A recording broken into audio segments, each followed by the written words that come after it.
Able to see the screen, right? Yeah, Balaji. Okay. So we stopped in the last class in the CFD, wherein we saw that the distance between. Okay, the recording begin the started. Yes, Balaji. Yeah, it is. Okay. All right, all right. So last class we saw that the distance between two consecutive lines, successive or the consecutive lines in the CFD need to have an optimum distance so that we don't have a bottleneck. At the same time, we don't have a starvation. Someone waiting for the work to be given to them. It could be testing team, or it could be performance testing team, or it could be UAT team, depending upon the column name here, which particular team is being put over here, because these column names are only get converted into the respective flow state, right?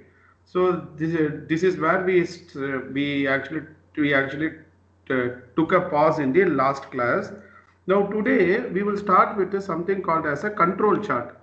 Okay, now in the control chart, if you see here in the x-axis, we are anyway putting the date like 14th of June, 4th July, 24th of July, weekly ones. Let's say for example, or bi-weekly, depending upon the granularity of the x-axis. Some of the tools will give the provision. You can set the x-axis using the date. You can put a date filter, and then accordingly you can change the x-axis also. In the y-axis, we are actually putting a lead time. Now what it says is, now you look into the highest point here. There is one work item type which has taken a lead time of 85 days, and that work item type got closed on the 24th of July. That is the meaning of this point. Similarly, if you look into here, bunch of points, there were multiple work items whose lead time is approximately 60 days or 55 days, and these 1, 2, 3, 4, 5, these 5 work item types got completed on the 14th of June. That is how you need to interpret a control chart. The reason why we are taking this is that though this point is highest, we have only one entity here.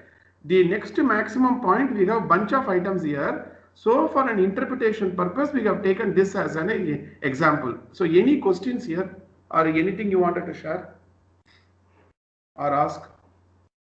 Yeah, Balaji, can you just repeat it once again? Because the x-axis is the time and the y-axis is the lead time, right? That's why Correct. X-axis is the time and y-axis is the lead time. So what it means is, if I'm plotting this point here, you have a small dot, right? Here yeah. where I'm moving my cursor, hovering my cursor.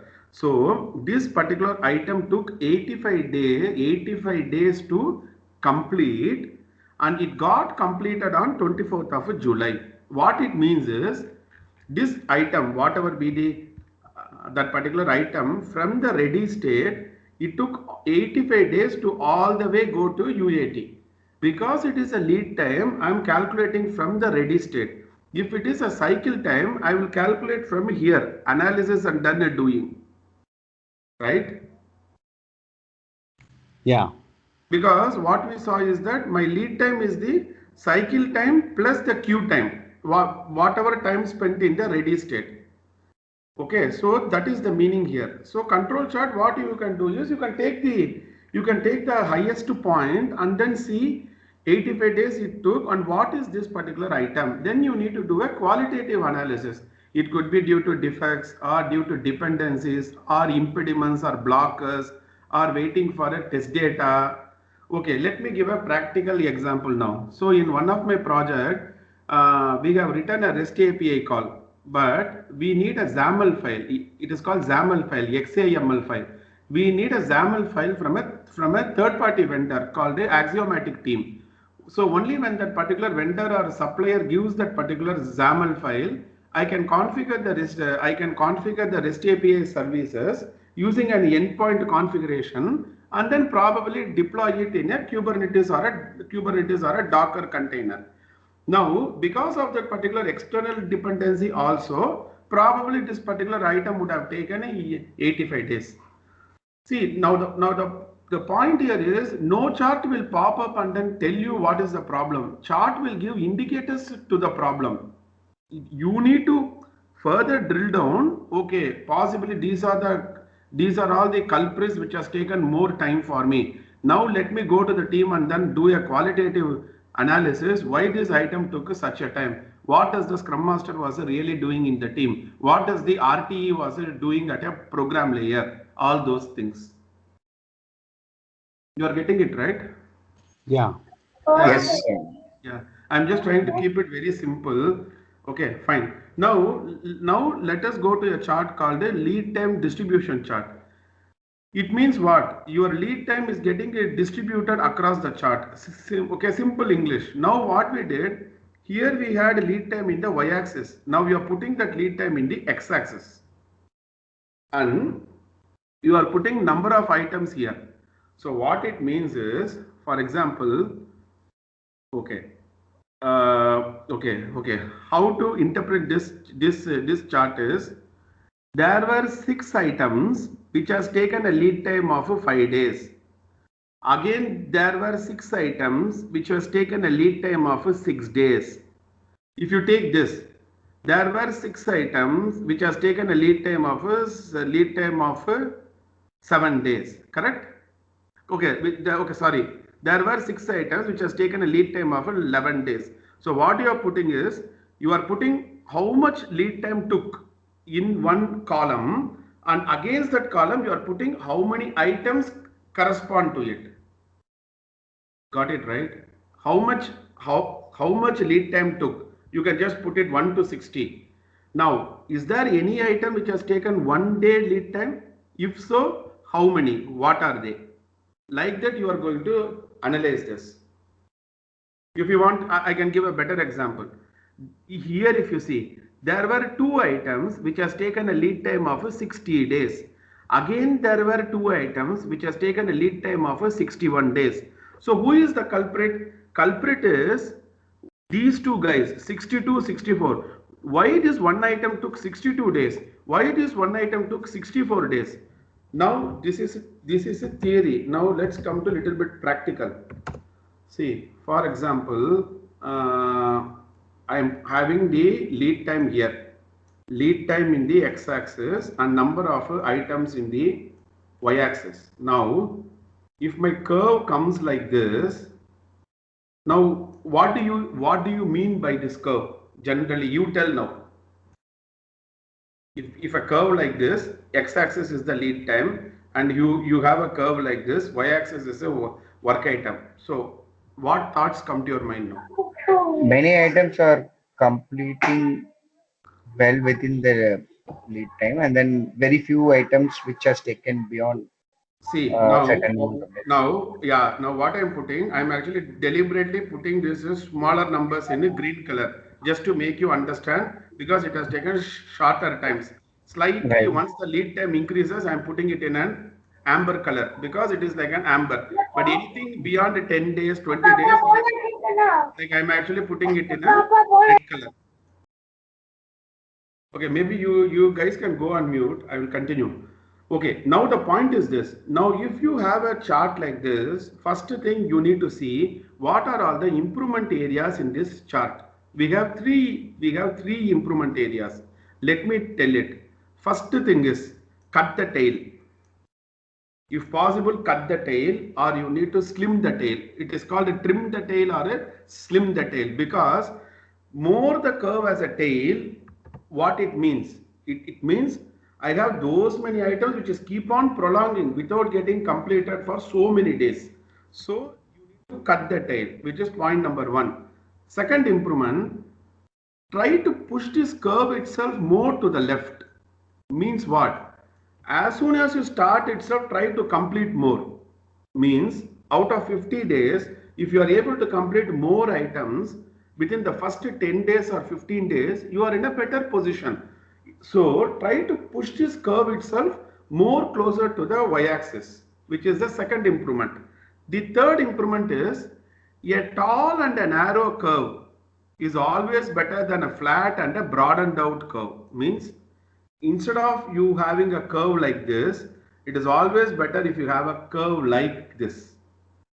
So these are the 3 improvement areas in a lead time distribution chart. The only difference, instead of putting lead time, if I put here cycle time, it is called a cycle time distribution chart. As simple as that. Now with this understanding, please look into this particular diagram once again. Let me know if any questions. You understood, no? Yeah, Balaji. Yeah, Balaji. Yes. So the point is simple.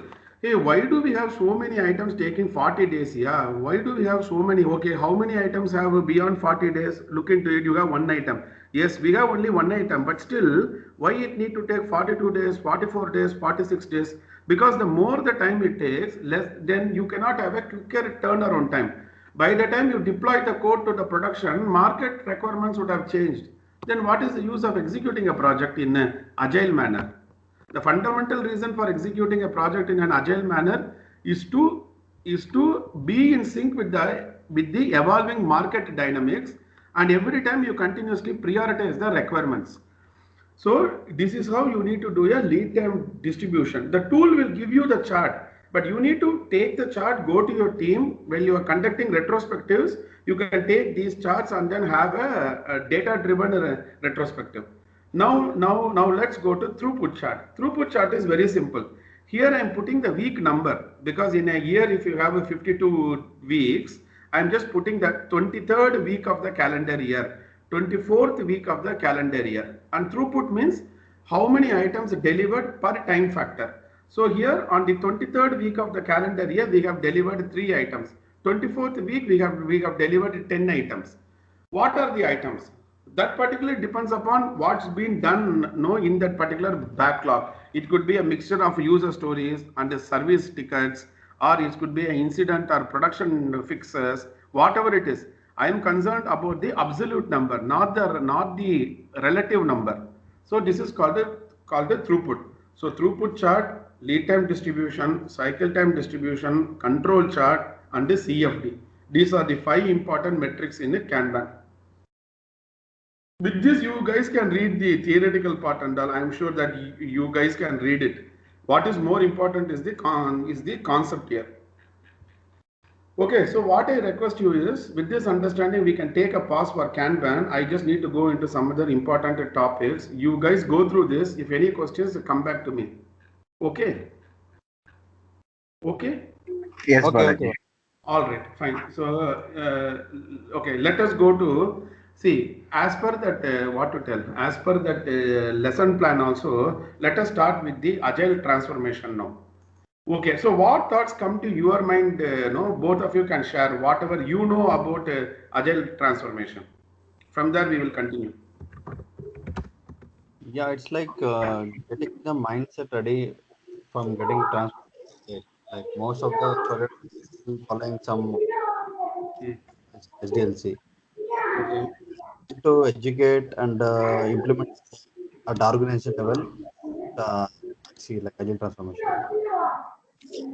So what I will do is, whatever I have done in the agile transformation, let me share it with you. First thing I will tell, I have done something called as an outcome based plan. See, this is an important concept. Everyone will talk about doing a agile transformation, but if you go to them and then ask them, okay, you have done an agile transformation for 12 weeks or 15, okay, sorry, you have done an agile transformation for 12 months or 15 months. What is the outcome that you have achieved? What is the outcome that you have obtained as a part of the agile transformation? Many of the clients or many of the companies will not have solid answers. They will have answers, but bulleted answers they will not have. So we have done an agile transformation called a outcome based plan. This has been given by a company called a Leading Agile Consulting Group. So Leading Agile Consulting Group, like we have a Boston Consulting Group, McKinsey, they are also one of the consulting group into agile transformation, or rather something called a business level transformation, not just only the IT department transformation.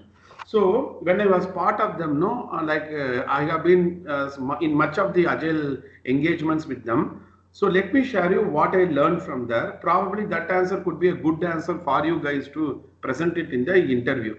Okay. So they have a model called the Basecamp model. Okay. I will first explain that. What is Basecamp model? So, 1 second. So, base camp model is like something like this. You are actually climbing a hill. You are reaching a point. From there, again, you are reaching a point. From there, again, you are reaching a point and then keep going. This is called a base camp 1. This point is called a base camp 2. And this point is called a base camp 3. Because once you reach a level of agility, you need to sustain there, right? You need to survive there for some time. Then you need to go to the next level, like level 1, level 2, level 3. So you got into a gym. First 1 week you can run the treadmill only for 20 minutes. After a week you will have the endurance to run for 45 minutes. After 1 month you will have the endurance to run for 2 hours also. So what actually happened? Your endurance level has increased over a span of time. Now here we are talking about something called agile maturity level instead of endurance level. So generally speaking, if someone says agile transformation is like this is a wrong concept. Agile transformation is not like this. Agile transformation is like climbing the staircase, like this. You climb, you deliver, sustain that. Again, you improve the maturity, you deliver, sustain that. Like this, you should go. It is not like this. Okay. So with this concept in mind, now let us get into this thing called a Basecamp model.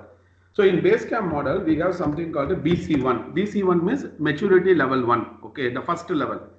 What are the outcomes? Form teams. Second, metrics baseline. Third is make and meet commitments. Make and meet commitments means predictability. Whatever you are saying, are you able to deliver? Okay, look into the spelling and all later, because sometimes there could be slight mistakes in the spelling. Make and meet commitments, then improve the system. Fifth, maintain a stable throughput. Sixth is maintain a 3 months rolling wave backlog. So when someone asks me, okay, what did you achieve as a part of your agile transformation process? I have clear-cut answers. I will tell we had Basecamp 1, Basecamp 2, 3, 4, and 5. In Basecamp 1, this is 6 points. Like that, I have 6 points in all the levels. So 6 into 5, 30 outcomes. So when I do an agile transformation from Basecamp 1 to Basecamp 2, I ensure that these 30 outcomes are being obtained or achieved by the team, and there is a consistency in it. Okay, any doubts here? Actually, let me take a pause here if you want. Balaji, when you say metrics baseline, right? Mhm. Metrics baseline is, by the way, at the end of the base camp one, you should be able to baseline the metrics. That is what I understand. Exactly. Okay, Okay, fine. so Because the once again, collect metrics is I first will stage. I will be explaining this. Anyway, I will explain now. But had you understood the English meaning, at least for all, form teams means forming the teams. Metrics baseline. Have a baseline metrics for your team. If someone comes and asks you, hey, what is your average velocity of your team? Immediately you should be able to give a number. Baselining your fundamental metrics at the Yeah, end of this camp one. Yes. yeah, yes, Or Balaji. rather, or rather, you may need to look at it this way. It is not at the end of base camp one this team is going to achieve metrics baseline. If and only if all these 6 outcomes are achieved, only then I will certify the team as base camp one. It is the reverse. Okay, I will see. I will the certify reason, you. 1 second there. right. 1 second, wait. See, I will tell he has passed in this paper only if he is getting greater than or equal to 40 out of 100. That 40 is the success criteria, correct? Similarly, we will be doing agile maturity assessment monthly once or 3 weeks once. At the time, in the worksheet, there will be some questions to assess whether all these parameters are obtained or not. I will show you the assessment sheet now. But before showing you the assessment sheet, I want to tell the concept here. Okay, now you ask your question. No, I understood the point, the metrics baseline. The reason why I asked is that because of the word baseline. Okay, Hmm. because collect metrics is something that when you form the team, 2 3 weeks or 2 3 sprints, right? When you follow, you will come to know what metrics what's the value of current value. Only then you will start baselining it, right? So that is what Okay, I so thought. Okay. let me show you the template here. What I meant by metrics baseline. This is an okay. Let it load. Let's say this is an assessment. Here in the outcome, here there are a lot of see. If you read this outcome, you will understand. 3-month rolling law, decoupled dependencies, form teams. Here you have one outcome called a metrics baseline. I will select this. The moment I select and click OK, I have only one question here because maybe some other filters would have been applied. There is a way to apply filter. I have a separate Word document for it. Now you come to metrics baseline and then look into the question. What is the exit criteria? If this criteria is there, it means you have some preliminary metrics for the team. That is the meaning. Both the sheet and the assessment go hand in hand. Okay. So now, Okay, got you. yeah, okay. Now let us come back to this concept. Form teams. Form teams means what? Not just physically forming a team. Is the team bond happen? Some team common goal understanding happen? So we have distinctive questions for all these things in this particular sheet. Okay. So form teams, then baseline metrics, make and meet commitments, which is a predictability, say-do ratio. If you have planned for 50 story points, at least you should deliver 40 or 45. You should not deliver 10 or 15 because the moment you deliver 10 or 15, variability will be high and the predictability will be low. So make and meet commitment. Next is improve the system. Improve the system means look into the defects, look into the delays, look into the impediments or blockers and try to reduce the aging of all these things so that the flow of value improves, which is called improve the system. Maintain a stable throughput. Stable throughput is more on the productivity, whereas make and meet commitment is more on the predictability. Because predictability is always a say-do ratio, whereas productivity is something what you actually delivered per unit time factor. For example, see, someone asked me, how do you apply productivity at all layers of Agile? Very simple. If I take portfolio level, number of epics and sub-epics delivered per quarter, because I cannot expect an epic and sub-epic to be delivered per month. So the granularity of the x-axis should be applied commonsensically. So epic and sub-epic, how much of epics and sub-epic delivered per quarter or per 6 months or something. If you come to program layer, how many features it delivered per month or 2 months. When you come to team layer, how many user stories delivered by the team. Together with committed versus delivered, then delivered versus accepted. Because the team may say, we committed 50 stories, we delivered 40 stories, but product owner seeing the demo had accepted only 30 stories and given a valid reason why he is not able to accept the remaining 10. Then I cannot go only committed versus delivered. I also need to look into delivered versus accepted. And one more point you guys need to keep in mind. The moment you say gross velocity, it means the total velocity, like we have gross salary. What it means is that no, how many story points you have newly created in this sprint plus how many story points got a carry forwarded from the previous iteration. So I think this is like 1 second here. Can I type it in a notepad instead of that and then you can paste it here.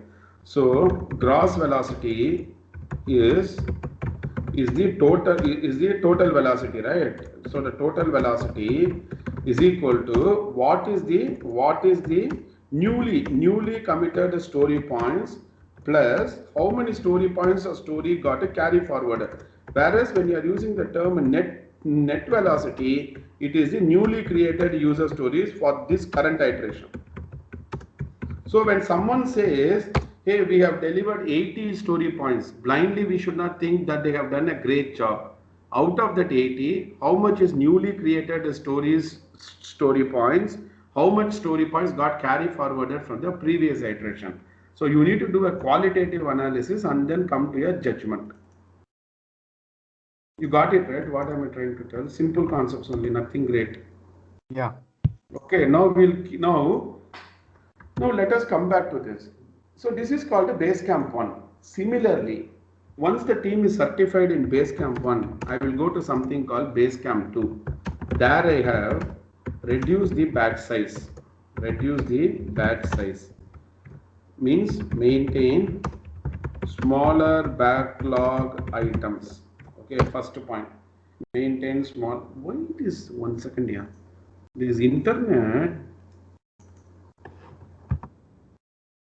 Is it okay? You can just wait, because anyway when you press enter you can see it in the upper thing.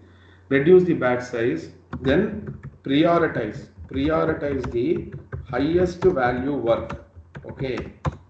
Third, schedule for early completion using WIP limits, means work in progress limits. This is third. Fourth, identify waste. Okay, identify waste. Fifth, identify waste. Fifth is lean out product value stream. VS means value stream. Lean out product value stream, also called as development value stream.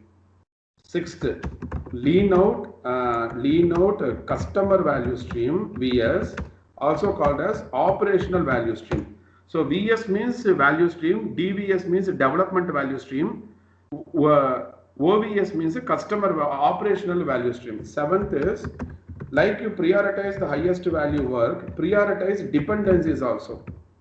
Okay, so dependencies. And eighth is plan for strategic refactoring. So what I suggest you guys is just take this 6 plus 8, 14, more than enough. I don't want to give you guys all the 30. You cannot remember all the 30. From an interview point of view, you can tell my level 1 maturity is this 6 things. From Basecamp 2, you have this 8 things. I will be explaining this now. If you go to Basecamp 3, it will be decoupled dependencies. Basecamp 4 is a lean startup cycle. Basecamp 5 is something like you take a story in the morning, you do a development in the afternoon and do testing in the next day or something. Within 2 days, the story should be shipped to the production. That much amount of agility is not needed in the industry also. So you take these two, Basecamp 1, Basecamp 2, remember all these points. Now, let me quickly explain this. Point number 1, reduce the batch size means don't have stories more than 5 points. If you have a 8 story point, you slice it down further, break it down further, of course, without diluting the value of the user story. It is the meaning of reducing the batch size. Prioritize the highest value work. We are using a technique called WSJF, weighted shortest job first, which I will explain in the SAFe. The formula is cost of delay divided by job size or job duration. Third, schedule for early completion, putting a WIP limit, which we saw in the Kanban. Put a WIP limit, increase the throughput. Fourth, identify waste. What are all the waste activities in your system? Lean out means remove the waste. So remove the waste from the product value stream, which is called development value stream. Remove the waste from the customer value stream, which is operational value stream. Prioritize your dependencies. Like you do code level refactoring, have a strategy level refactoring. So any doubts here? No, Balaji. Anyone want any examples here? 0.56, you need any examples? It will be better, right? Yeah.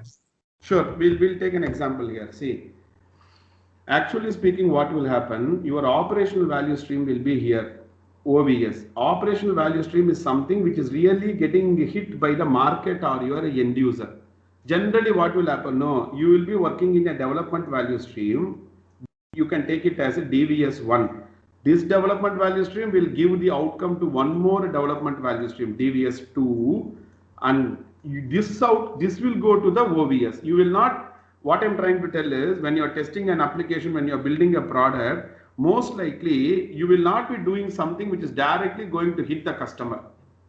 Have you seen this, no? In your companies, you will be building an application that will talk to some other application, and that application will talk to some other application which will be used by the end user or the market. Now, Yeah, we have downstream as well as upstream applications, right? We will be sometimes in the correct. middle while we put this. Downstream and upstream is in the, okay, see the concept of downstream or upstream will come when you talk about this one, prioritize dependencies. You need to know the upstream, you need to know the downstream. Now I am talking about like something like this. For example, see the bookish example is what if you go to Safe Books, no, the bookish example, what is that they will generally tell is a person is going to the bank and then applying a loan, and the bank does a background verification and then it actually sanctions the loan. This particular is called operational value stream because it is believed to generate revenue back to the bank provided that customer is paying back the EMI properly. This is going to generate revenue to the bank, but there will be some internal applications of the bank, right? In terms of loan sanctioning, screening, processing. You need a development value stream to build these applications. And to do this development value stream, you may need a supporting development value stream. So you will be most likely operating here. You will be your application will start giving feeds or outputs to those applications which is actually being used by the internal employers of the bank to address the customer demand. So this is one of the example. I was I was I was trying to tell about a practical example. My team has created an API and some other team has created an API. I have an operational value stream here, okay, which is being used by the end user, but you have an internal supplier portal. Whatever APIs my team has created, those will be the input to the supplier portal, let's say SP, and this supplier portal will start giving the output to the actual clients. So all that we are trying to do is have clarity. Am I talking at a development value stream or am I talking at an operational value stream? The more you go closer to the operational value stream, the more you are going closer to the customer, closer to the end user or the client or the customer. So you will be operating somewhere here. Okay, that is the meaning of lean out, lean out. This thing we will see in the safe when it take you WSDF, we will say identify waste. Waste can be delays, impediments, blockers, handover. See, for example, approval, unnecessary 4 to 5 levels of approval. If there is a reason behind that approval, then it is fine. But this guy will send it to this guy will send it to that guy will send it to that guy. So in your value stream mapping, there are a lot of delays created. So your flow efficiency comes down. So that is called identify waste. Prioritize dependencies. Which dependency to handle first? Plan for strategic refactoring. I will practically tell you how did we handle this. Anyway, after the class, I will send you the material. I will 1 minute wait. Okay.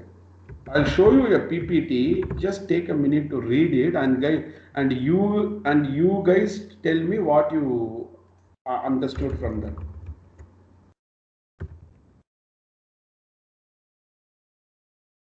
Just give me a minute.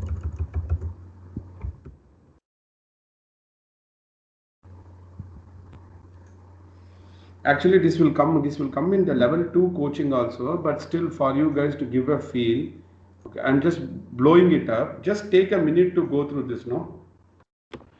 Just take a minute to go through this and then tell me. Able to see, right? In the F5 mode. Yes, bro. Yeah. No. Just you take a minute to go through this fully, and then let us discuss it.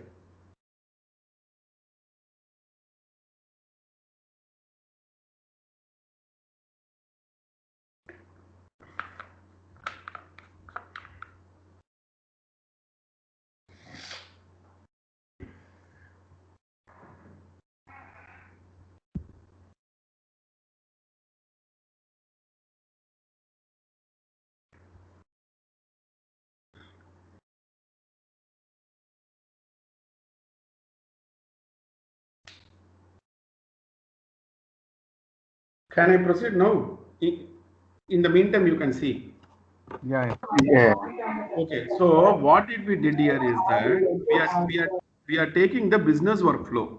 See, for example, I am going to a program team and then I am conducting this particular strategic refactoring workshop. And what I'm trying to tell is, hey guys, can you tell me your top 4 or 5 problems? You prioritize your problems and then tell me. So I am putting the problem statement here. So this is a part of the template itself. Why are we doing this? What is our key value proposition? This will come in that template. The other things and all the team had filled it. Like I have actually facilitated it. Now, what is the problem statement? What is the impact it is going to create? Possible solution. Because of implementing the solution, what could be the envisaged business benefit? If you don't do it, what will be the loss, which is cost of delay? And what are the metrics? How will I know am I progressing or not? And what is the success criteria, also called the acceptance criteria? This is called a plan for strategic refactoring, which we are mentioning it here. So what I am trying to tell is that no, it is not a refactoring at a code level. It is at a strategic level. If you are difficult to understand the word strategy, maybe you can take it as a business workflow. As a part of the team's business workflow, what are all the possible touch points where I can do an improvement? So if you see this here, no, we are not talking at a level of Scrum or Kanban or SAFe. We are always resonating well with their problem statements, because when you're saying an agile transformation, your agile transformation should give some business outcomes and to address their problem. Transformation itself should not become a problem. That's what I'm trying to tell, because already the team has a lot of problems. In the name of agile transformation, if we are creating a new problem, definitely the transformation will actually fail. And it is also one of the reasons why many transformations actually fail. They will always talk about SAFe, they will talk about Kanban, Spotify. They will never talk about, hey, what is the pain point this team has? Can I do something to help you? You need to start from that layer. Then transformation will be taken care. So I will send this to you guys after the class. Similarly, we have done it for multiple teams. Team 1, 2, 3, 4. Okay. All actually come under a single program or a portfolio, as obvious. Okay, so this is agile transformation based on my experience. So now what is my plan is, since we have some time, we have some time, let me complete this BizGIF concept here. Okay, so that when I come to SAFe, it will be easy for us. Okay, now from both of you guys, what are the other way to prioritize? Can you tell me some prioritization techniques? Normally, I use that Moscow model, Kano model. Correct. Okay. Okay. Moscow most and Okay. Only thing is that those models are good models, but we cannot quantify it, right? yeah, correct. We It can be cannot done at a qualitative level. Must have, qua- should have, could have. correct. It's fine, but quantification will not be there. Okay. Will So not be there. okay. So let us create a WSJF now. I will actually tell you what is that. Okay. Okay. Now let us take an example like here. You have features. Hope you guys understand the features, right? Simple word. A, B, C, D, E. Just to increase the complexity, I am putting one more feature called a F. So you have something called a features in the Jira or a Rally. Now your product owner says, hey, I have all these 6 features. Now we need to prioritize it. As a Scrum Master or an Agile coach, can you tell me some prioritization technique?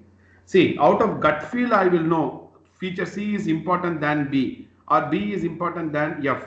But can I have a mathematical model? If that is the case, you can make use of this. So what are we doing here? 1 second, wait. Let me save this sheet. 22nd April. 1 minute.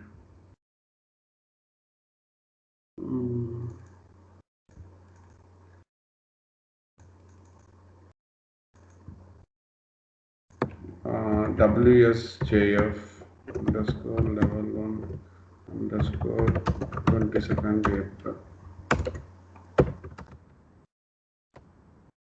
Okay, so what am I doing? What am I going to do is, what is the formula for this? The formula for this is WSJF weighted shortest job first is equal to cost of delay divided by the job size or job duration. Okay. Okay, what is cost of delay? Cost of delay means simple. If this feature is not going to production by the time, what will be the revenue loss? Yeah, how much business I will lose if this feature is not getting shipped to the production.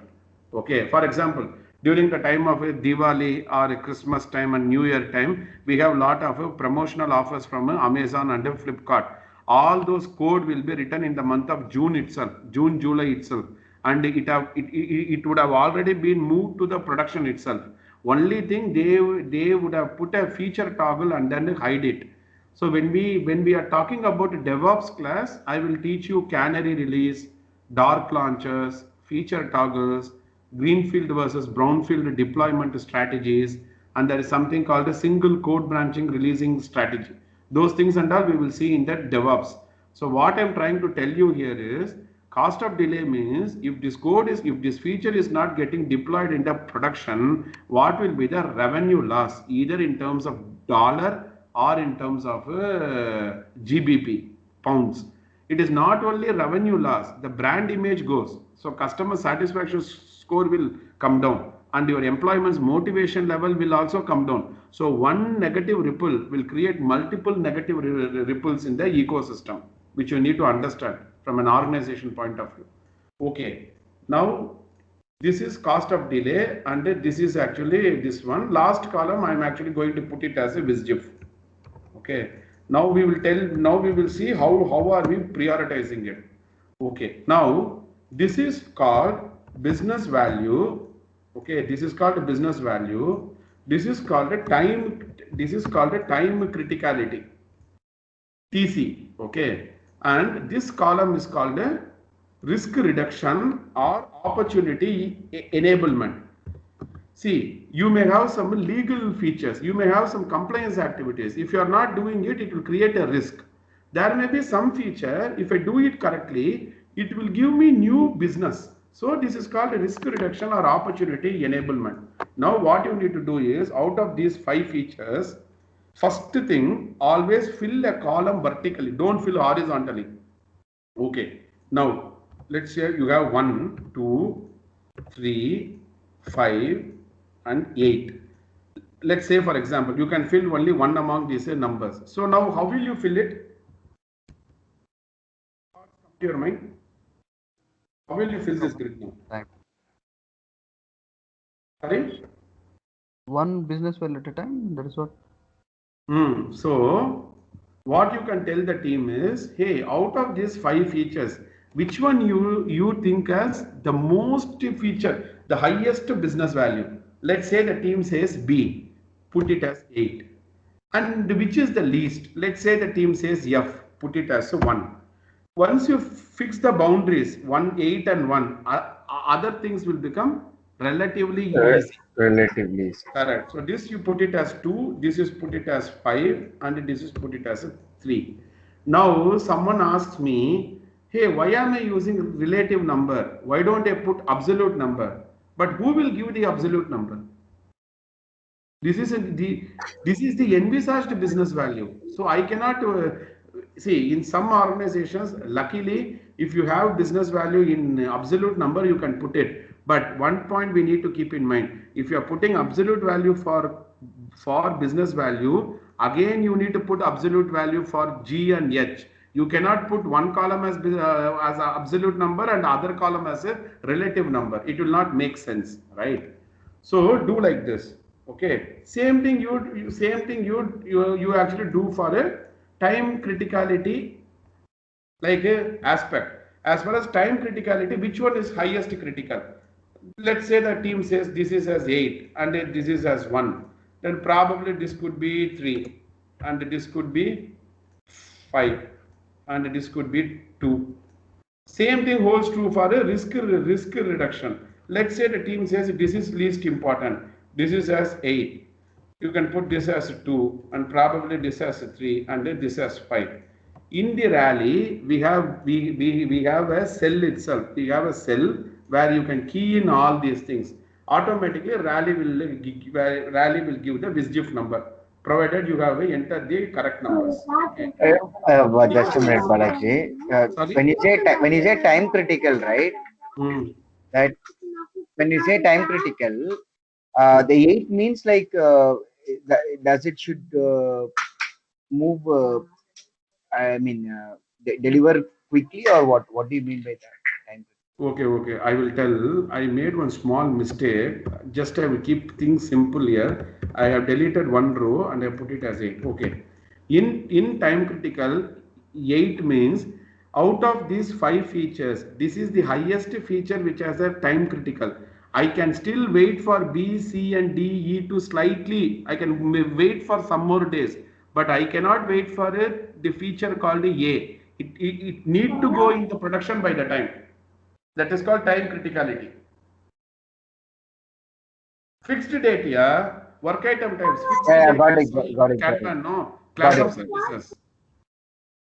Balaji, like one more question, like who decides this? Like you said team, right? Like who is the part of team, like? Okay. Who will decide? Entire team together with the product owner, and I will be facilitating this particular session. See, Okay. Scrum Master is there, product owner is also there inside the team, my architect is also there, and the entire team is there. Here I am using an Excel file, there I am using a whiteboard. And once we are done with it, then we will put it in the tool directly, not in any Excel files. Okay, so what I am trying to tell is, see, for example, what it means is time criticality 8 means out of these 5 features, what is that feature which is highly time critical? That is A. It means, hey, I cannot ensure any slippage of date for A, yeah, because it will create more damage. But definitely this feature D can, even if you slip by 4 or 5 days, it should not create much noise. Because why? As far as time criticality, it is only one. That doesn't mean you need to discount on business value and the risk reduction. So you see this technique comprehensively. We are factoring everything. You are getting it right. What I'm struggling with. Yeah, because see, for example, let me tell you one more example. In some of the companies, your salary will be very good. So you put the salary column here. In the same, one of the feature is a salary. The other feature is your work life balance. The other feature is a career growth, and the company sponsors for certifications. You put all these things. I don't want to restrict one aspect and then take a call. I put all the aspects.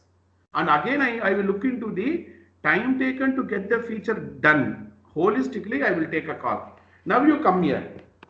Now what happens? Job size. Here what you do, it is better that you give some absolute numbers itself. Let's say, as a team that says, a feature A, approximately this will take 45 man days. I'm just giving some arbitrary numbers, okay? And this is like 30 days approximately. This will take 25 days.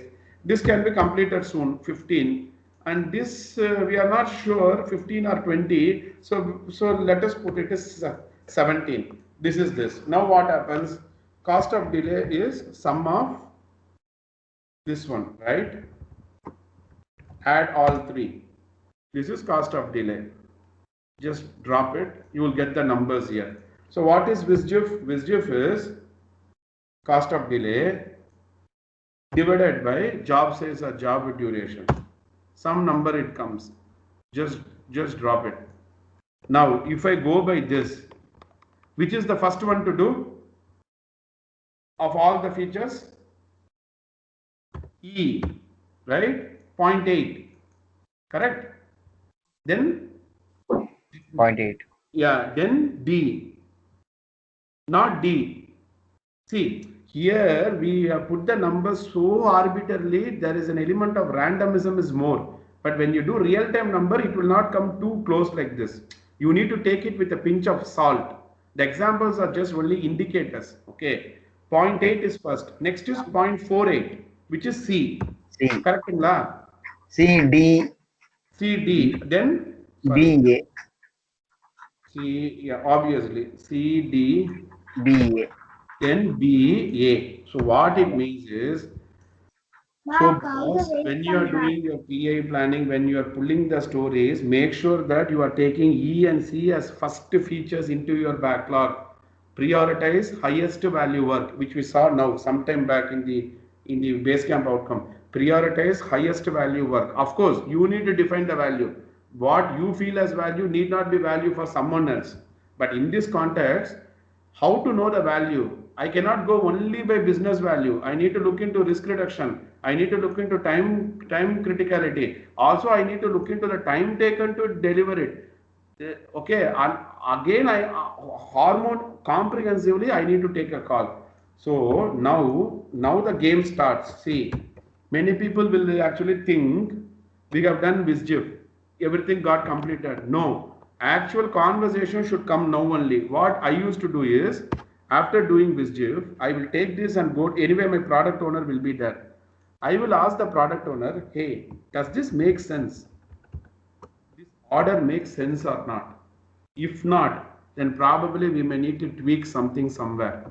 And sometimes what you need to do, no, forget about this column itself. I'm just hiding it. Forget about these two columns. Just look into cost of delay and then take a call, because these two columns I can augment the resources from my end to make it soon. This is where there will be a difference between theory and practice.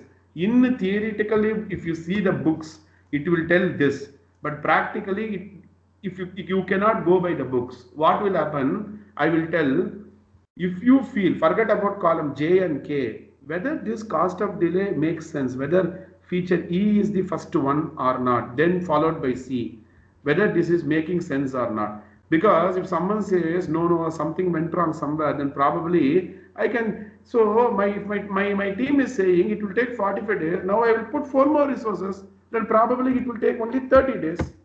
So column J is a variable factor, right? Like this you need to do. And one more important factor is that, see, you see, this is what we have actually discussed. Now suddenly what will happen, there will be one feature F, which is a technical feature. Now what may happen is, without doing this feature, I cannot start E. So I need to take this F and put it in front of E. This is called prioritization. See, whatever happened here, this is called prioritization. This is called a forced rank order prioritization, also called sequencing. I will ping you here. What we did first to know using BizGIF, that is called a prioritization. You are prioritizing at a feature level. Then you are factoring the dependencies, and then you are forcing the rank order of the prioritized items. So it is called forced rank order prioritization, also called as sequencing. So prioritization is different, sequencing is something different. I will take a pause here. Any questions? Balaji, I have a question here. This basically this exercise, right? You might need to do with your product management, or right? You may not be able to do with the team, right? No. See, my product owner will be there inside. The main inside. See, let me tell you one thing. You need to do this exercise. Before doing this exercise, you need to put a program level meeting called a feature backlog refinement. I'm not talking product backlog refinement. You take your features and weekly 10 days once, host a meeting called a feature backlog refinement. Refine the feature. And after refining the feature, you will have better clarity on the dimensions or aspects of the feature to give inputs here. If you don't refine the feature and if you come to BizGIF, it will not work out. Right, got it. Yeah. See, for me to know this, I need to do the homework and then come to the meeting. So I will have feature backlog refinement before this, and then the next day I will put a BizGIF. At the time the team knows, yesterday only we spoke. No, they will look into the acceptance criteria. They will see. Now the point is this. Now you started taking this coaching. Now what you need to do is, you need to start thinking the higher levels. Definition of ready, definition of done. not only at a team level. At a program layer, what is the definition of ready and done? At a portfolio level, what is the definition of ready and done for epic and sub-epic? Okay, I'll give one practical example because you guys asked it. See, this is my portfolio Kanban board, right? I have my epic, no? On the day in the first class I told you. Now, define, okay, this is called a discovery. Discovery, define, design, implementation, and a done. My epic and the sub-epic is flowing like this. I need to write a definition of ready at a portfolio level also. Such, if you start looking, if you see, for example, it is like this. Now what happens when you are a scrum master or a team level agile coach? You will think only about your team level ceremonies, product backlog refinement, sprint planning, demo, stand up call, retrospective. Now on top of it, you need to put one more layer called program level cadences. Product owner sync up, scrum master sync up, product manager sync up, feature backlog refinement, ART sync up, then RTE sync up, then one more layer called portfolio level cadences, epic and sub-epic cleanup, participatory budgeting, and mapping it to the investment themes in a rally, all those things. One by one I will cover. Give me some time. As part of the lesson plan, everything will be covered. But all that I am trying to tell is, before getting into WSGIF, have clarity on the features, then get into it. But don't take blindly WSGIF. Ask the product owner, hey, does this make sense? Or something needs, because we actually don't know. See, we may have process knowledge, we don't have product knowledge, right? We actually don't know the level the product owner knows about the product.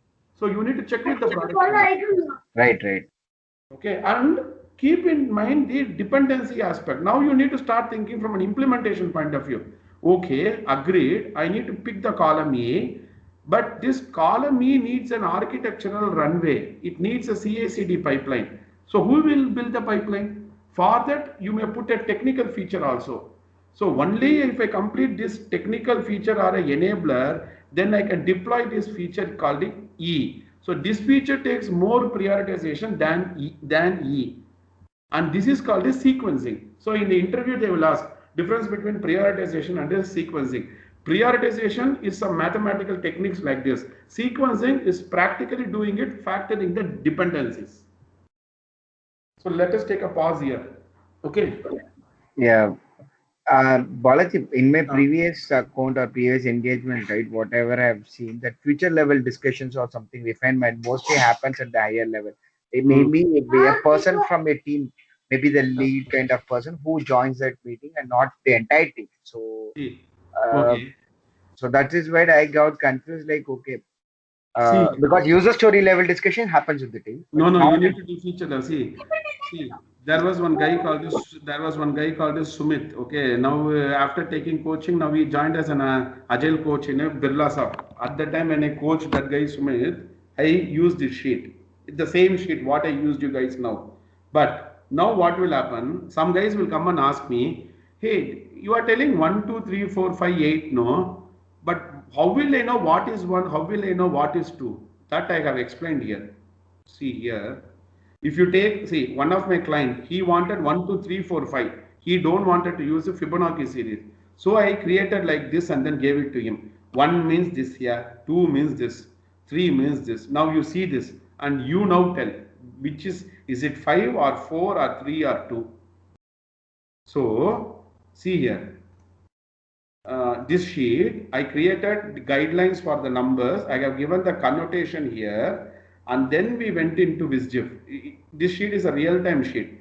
Business value, time criticality, risk reduction, COD, effort. Then we did a WSGIF. But after doing the WSGIF, we did some changes also based on the sequencing technique. And what are the risks? This is just a pictorial representation. All the risk is captured in the rally. Even before the PI, see here, see how my team had captured. See, they have not even started the PI. They have captured so many risks. They have written the description. Okay, and you know one thing. In 18 months, my team has reached a maturity. We stopped doing the PI planning because work is getting continuously flown from the left to right. Why to do PI? So why you do PI? Because you need a program level meeting to address the dependencies, impediments, and you need to create a shared understanding. But if you have reached a maturity level wherein all these things happen in an autopilot mode, I stopped doing PI. I told to the management, no need to spend 2 days for PA because we have already reached a maturity level. We have our portfolio ceremonies, we have our program level cadences, and my team is already doing it. So before getting into PA, we used to put all the risk. And you see here how many dependencies we have captured. Before the PA, see here, external, internal, what is the dependency, which team, and who is the owner. And before the PA, we have done all these things. See, what is the objective, what is the target, what is the KPI, what is the dependency. Okay, I will send this sheet after removing some of the data, slightly some data from it. But all that I'm trying to tell is, do proper homework and then get into PI. Don't get into PI and start understanding the features, because your PI is not for that. That's what I'm trying to tell. Okay, got you. Got it, right? See, now some people ask, what are the PA challenges you have faced? Actually, I have faced a lot of PA challenges at the beginning days of with the team. After 6 months, 7 months, there is no challenge at all, and we have removed the PA because continuously my portfolio backlog is refined, my program backlog is refined, work is getting churned out, and it flows to the team. And the values start flowing from the left to the right of the board continuously. Then why to waste 2 days or half a day or 1 day in the name of a PI? But I do something called a mid-PI review. Means if I have 6 iterations within a PI, after 3 iterations, I have a program level cadence called a mid-PI review, where I review at a program level, where are we, any course correction need to be there. Let me give a practical example. In one of the manufacturing client, that plant and all went for a shutdown due to the COVID. So what happened? All the code we promoted up to UAT and pre-production, but we cannot push it to the production because there is no one working in the downstream to consume the code. So in such a case, my PA objective itself may need to be changed. So I do a mid PA review and do course corrections in the PA objective.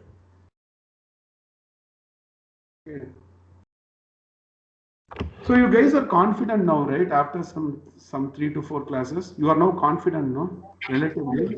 Yeah, Balaji. Okay, then you see after the end of the class, you will feel more confident. See, my say is only one thing. Yeah, if you guys are not able to understand answer, if you don't have answer for a question, I am okay with that. But we should not be in a stage that you guys are not able to understand the question itself, right? Someone asks you something, at least you should have heard that term before. Answers will come both. See, getting an answer, I can help you, but you may need to spend your own time, watch some YouTube videos, try to attend some virtual meetups, join some webinars, do some self-learning. Then you will be getting to know more, because see, for me, I have done all these things, so I am explaining. You need to do it at least once or twice. Okay. Yeah, sure. All right, fine. So next class we'll have on Saturday, wow? You guys take 1 day break. Yeah, Friday. Today's Tomorrow Thursday. is Friday. Tomorrow I have a level 2 coaching for one guy from 7 to 8. Thursday 7 to 8. No, today is Thursday. Today is Thursday. Today is Thursday. So you guys take 1 day break tomorrow. Today night I will be sending you this sheet. Already I have sent you some sheets. Go through it. And Saturday I will start some other new topic for you. Okay. And if anything needed, any help needed, any support, you feel free to text me one-on-one also. That we can connect anytime, 15 to 20 minutes. Formal call, we can have it on a Saturday. Okay. Sure, Balaji. Okay. Okay. So, Thank you. okay, yeah. So you join this mentorship program. Try to learn all these things. Okay. And one more thing, I have one doubt. This chat, anyway, you are recording it, no? So all these things will be there. You can try to read all these things and then keep it ready. Yeah, sure. And one more thing, what I observed is like these videos are only available for 30 days, I guess. I think, is it possible to download? Yeah. No. You It is cannot, right? available only for 30 days. No, you better you download and then keep it. See, I have downloaded and I kept it. See here. Okay. That's See, what. like this. See, level 1 group coaching, and I have renamed the videos. And there one guy came for a JD based coaching. So I put like this. If you go here for level 2, so what I meant to say, see for like level 2, see all the topics, cultural transformation, all these things. Hey, 1 second, hold on.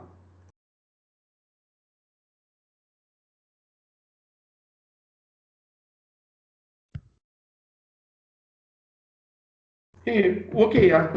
Actually, I'm just getting a call. I think we are done, no? Yeah, Balaji, we're done. We'll meet on Thursday. After Yeah, I'll just stop.